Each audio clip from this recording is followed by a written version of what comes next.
we're going to be making an API request to tracker.gg to track game users and also game stats. So for example, when I hit on that search, I can just type a user that's already existing and I can just search for that user. So I'm just going to type an existing user. And if the user happens to exist, we have to get back a request, a response here. Then when we click on that, we can see the details of the user, the apex level, the season 2 wins, and also the damage done. And when we go back home, you can see the user is going to load with the credentials or the properties as well. So forgive me for using the wrong words, but we are making a request to Tracker Network. So they have a very nice documentation on their website. And these are the games you can track at the top. We have the Fortnite, the Valorant, the Apex, the Destiny, and as well Battlefield, and many of them in the website. So when you come over to the documentation, you can create an app, and in your app, over here, I created one application. You can name your app anything you want to name it. So I can go over to my apps and app details. You can see there. Then when you want to make use of the API keys, you can come over to their documentation. You can go to authentication to know how you can set up the header. Then these are the list of the links for each games. So this for Apex itself. These are for legend players, and they have a very nice documentation. This is for Division 2, CSGO, Overwatch, and also Splitgate. So that's how we can make use of this to make a request. And this is the official website, and that's where I got the username to track. So in the Apex itself, if I track a user, let's say I'm going to track this Waigara. Let me just bring the app once more. I'm going to track Waigara. So Waigara is on PlayStation. I'm going to search for Waigara, and let's see whether we have to.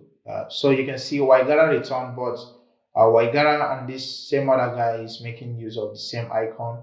And when we click on Waigara, we can see his details, just that the country is not displaying. But you can see his season 2 wins is 0, nothing, and also we have 0%, and also damage done, an apex level, which is very lesser than the other young man or the other guy. So that's how we can definitely build a tracking application with React Native. So let's get started. So in our project folder, we are going to initialize a new project. I'm just going to use the npm init. And then there are some couple dependencies I'm going to be installing. So the first one is the Express. We also need .env. We also need the Morgan, because we want to track our requests. For now, that's all we need. And also we need the NodeMon, but the NodeMon will be installed as a dev dependency.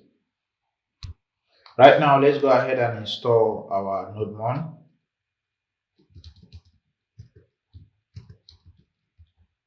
So we install that as a dev dependency. So while it's installing, let's open our Visual Studio Code. So in my Visual Studio Code, if you can come over here, you can see we have this as index. For now, I want to use server. You can just save that. I think we have our NodeMon installed as a dev dependency. So even if it's not, we can still come back to that. Then we can create a server file. Then in our server file, we have to bring in everything that we need. First one is the Express.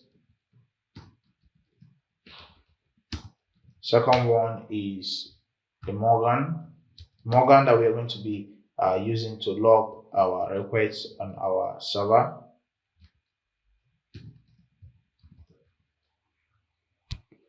So the third one is have to be our .env.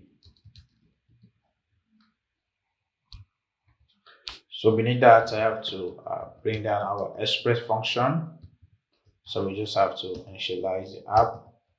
So the next thing we have to do is to load our configurations from our .env. So the way we can do that is to use the .env.config. So in the .config, we have to locate the path, and the path is just going to be on the same folder. We just have to name the file .env. So we are going to create this file. This is where we are going to be storing our API keys. Then we can use a middleware. So the middleware is going to be making use of a JSON type. So any incoming request should be converted as a JSON in our header. Then we can log that as well. Then in the dev login, we can just simply check if the process.env.node.env is definitely equal to the development. We just want to use the Morgan, but we are going to be making use of the Morgan dev. So that's how we can use the Morgan. It's going to be helping us track our requests that we are making from our native application to our backend. Then I'm going to, let's just set a default route for the home page. We can just use the request and the response. Yeah. I just send hello world. Then for our profile, for each user profile, we are going to define a route called profile. So we have to say app.use. Let's just give it the API/version1/profile. Then it's going to be making use of the request. So I'm going to close the sidebar, request and the response, which is going to return a callback. So this is where we are going to be getting the user input and also doing one thing or the other. But we don't want this on our server. We want it on a separate file. So I'm just going to make use of the require itself. And we have to definitely create that file. So it's just going to be on a folder called routes and called profiles. Then we can define our ports. Our port is still going to be coming from our env folder, env file, not folder. Or if that's not found, we can use 7000. Lastly, we now have to initialize the app. So I'm just going to say app.listen. First thing is our ports. Then we have to return the callback console.log. You can say server running on ports. Then we can pass our port variable. So that's how we can set up the server. So even if we run this server, we are going to have some couple of errors because we have not yet created our config, and also we have not yet created our routes. So I'm going to first of all create a folder called routes. In the folder, I'm going to create a file called profile. Then in the home directory as well, I'm going to create a file called config.env. Config.env is where we are going to be storing all our API and all our private details. So the first thing we have to define can be our ports. So we have to define a port 5000. Then we have to define a tracker API key. So anything you want to name this, you can name it. So I can just say tracker API key. Then right here, we can now pass our API key. So for now, there is nothing we can pass. Then we can grab this couple of seconds.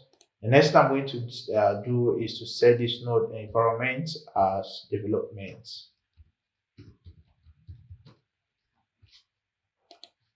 So the development you are making use of is exactly what you are making use of from here and also from here. So that's why we are able to make use of the port and also the node env.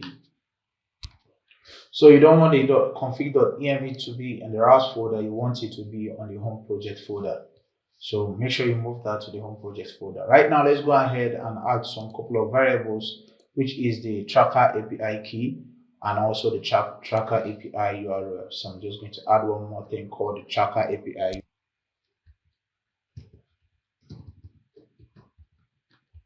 So the way we can make use of this thing is to come over to the tracker network website. Then we can come over to developers, hit on your dashboard.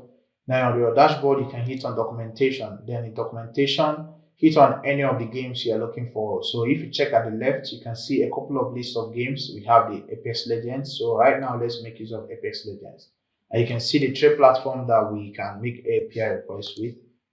So this is the link that you're going to be making a request to. So you're going to be making a GET request with this link.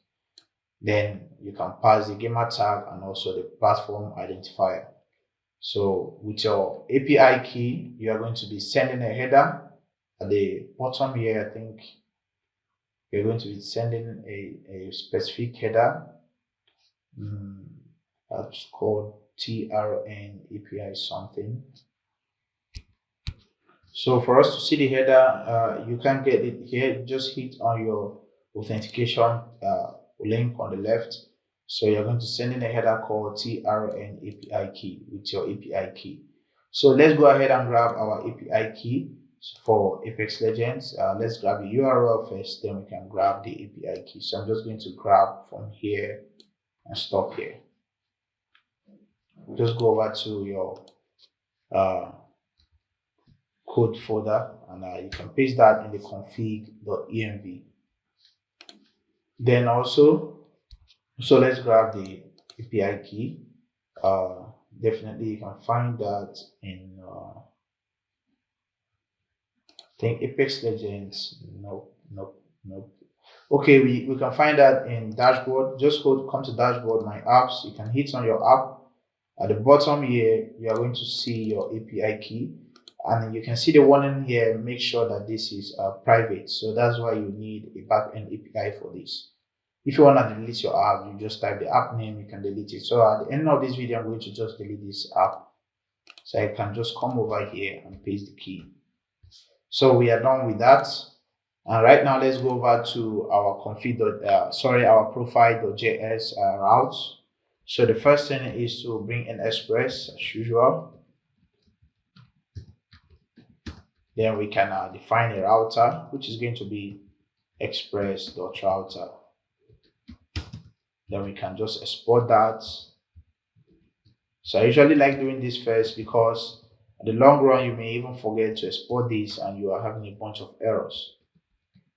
So whenever we hit the home page for the profile itself, we want to make use of assigned because we are going to be making a try catch request with our node fetch.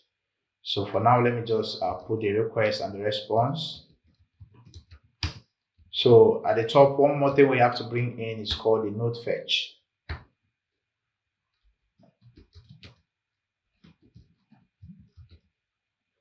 Node fetch. Okay, we didn't install that, but we are going to install that in a couple of seconds.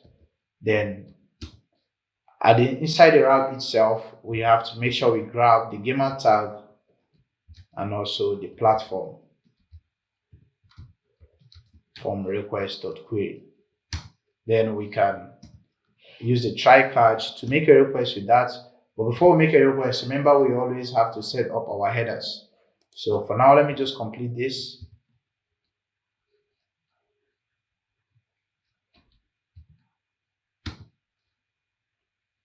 So I have to pass an error here, I guess. Yeah. So inside the try block, we have to first of all set up the headers. So remember that we are setting up the headers from with a format called TRN in the authentication over here. You can see we are setting that with this format. We are sending this in the API key. So I'm just going to send that. And for this one, remember that we set this in our config.env. So I just have to say config.env you can say tracker app key. So that's how we can set that. But let me check whether the name I use is same thing. Okay, we use tracker API key. So I just have to come here and change this to I. So that's the header for it.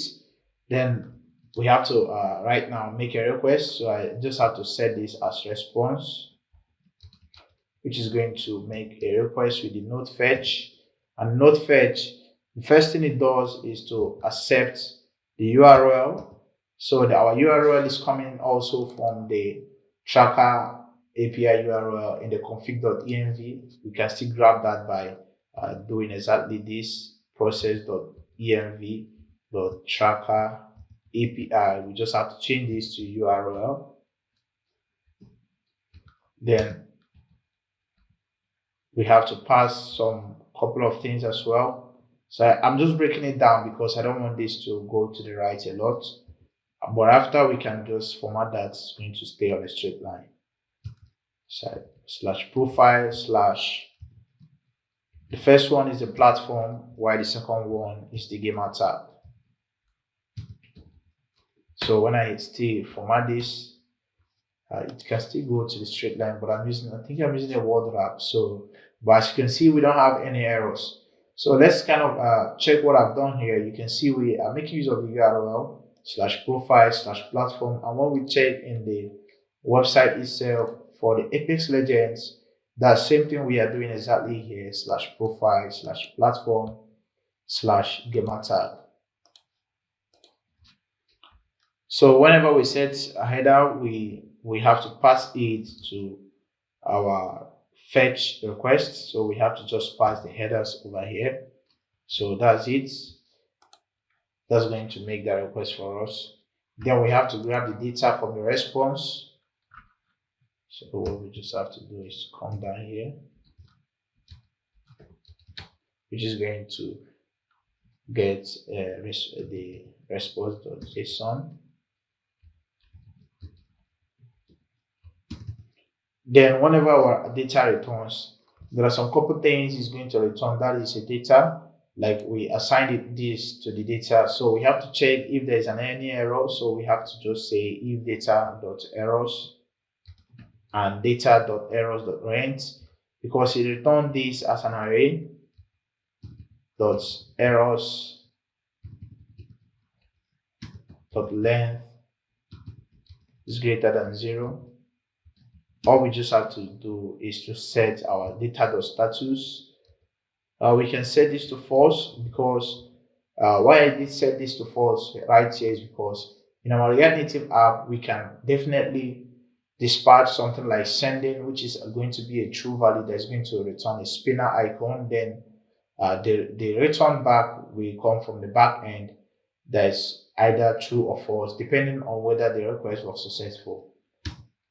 So I'm just going to show you this on the React Native side of it. So we just have to return res.status of 400 if we have any error. Let me just make this 404. Then we can say, we can pass a private message, says gamer tag profile not found. Then we can grab this from our React Native application.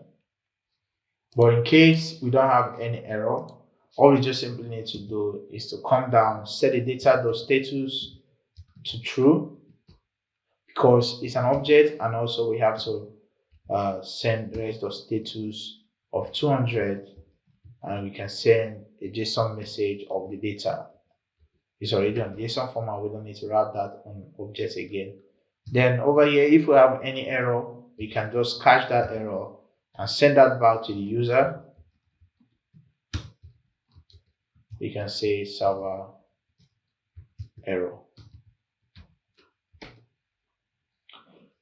So that's how we can set up routes for our profile.js. So there's nothing much there. If you follow the conventional way written on this blog, and you also know how to make a simple API request, you can definitely make this possible.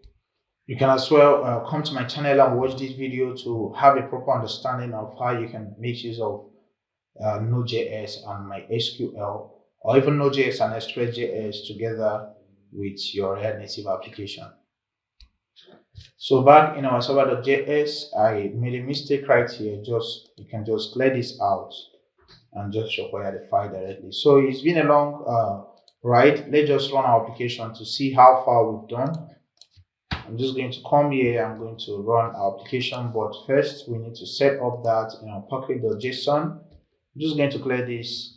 The start itself is just going to be node server. Then the server itself is just going to be node mon server. So we can save that and open our console once more. And we can say npm run server. So let's see and you can see our app is running, but I think we made a couple of mistakes.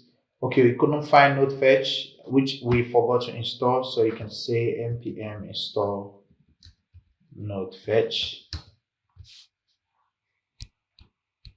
Once that is installed, just come once more and you can run npm run server. So let's just see. So right now you can see we don't have any error and we don't have any problem. So all I have to do on my console, I just have to grab my IP address.